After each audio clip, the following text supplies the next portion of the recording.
एक की पत्नी बड़ी भक्त थी। वो पत्नी पर बहुत प्यार करते थे, पर पत्नी गुरुजी की आज्ञा से चलती थी, पर उनको संतों से कोई प्यार नहीं था। वो पत्नी से प्यार करते थे। तो एक दिन पत्नी ने बहुत प्रेम से उनसे कहा कि हमारी एक बात मानोगे, आप हमारे गुरुजी से दीक्षा ले लीजिए, क्योंकि हम दीक्षित हैं और आप दीक्षा नहीं लिए तो हमारा आपका प्रेम अधूरा। उन्होंने कहा ठीक है, बुलाओ गुरुजी को। गुरुजी को बुलाया और दीक्षा लेने के लिए गंगा स्नान करने के लिए चले तो गाँव के 2-4 लोग मिले। बोले आज ये धोती टांग के कहाँ जा रहे हो? बोले यार पत्नी कह रही दीक्षा ले लो, गुरुजी आ गए तो गंगा से। अरे और वो धोती लेके वापस आ गए। बोले नहीं लेना मुझे दीक्षा। कालांतर में दोनों का शरीर छूटा। तो पति आसक्त होने के कारण उसका मोक्ष नहीं हुआ और वो राजा की राजकुमारी के रूप में जन्मे। ये पूर्व में गीता जी के महत्व में महिमा आती थी, उसमें दृष्टांत आता था, उसका है। और वो पत्नी के प्यार के कारण जहां वो राजकुमारी जन्मी, वही हथिनी से वो पुत्र के रूप में प्रकट हुआ, हाथी का शावक। अब जब वो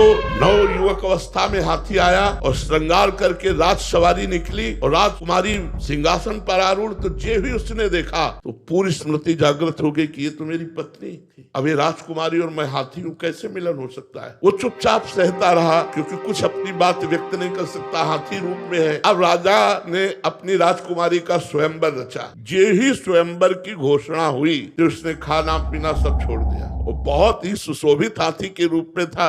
राजा को सूचना पहुंची, राजवैद्यों ने देखा, बोले कोई रोग नहीं। राजकुमारी विज्ञान संपन्न थी क्योंकि भजन करती थी। उसने कहा इसकी औषधि मेरे को पता है, मुझे एक बार इसके समीप जाने दो। नजदीक गई और कान में कहा था गुरुदेव को वरण कर लो। नहीं वरण किया ना तो हाथी की योनि को प्राप्त हुए। सकुचाओ मत, तुम्हारे गले में जयमाला डालूंगी। सकुचाओ मत, स्वयंवर में तुम शोभा के लिए खड़े किए जाओगे और मैं तुम्हारे ही गले में माला डालूंगी और इस जन्म में इतना भजन करूंगी कि आगे जन्म में हम फिर दोनों मिलेंगे। उसने ऐसा ही किया। भजन के प्रभाव से अपने पति को हाथी की योनि से मुक्त करके अगला जन्म फिर मनुष्य का हुआ।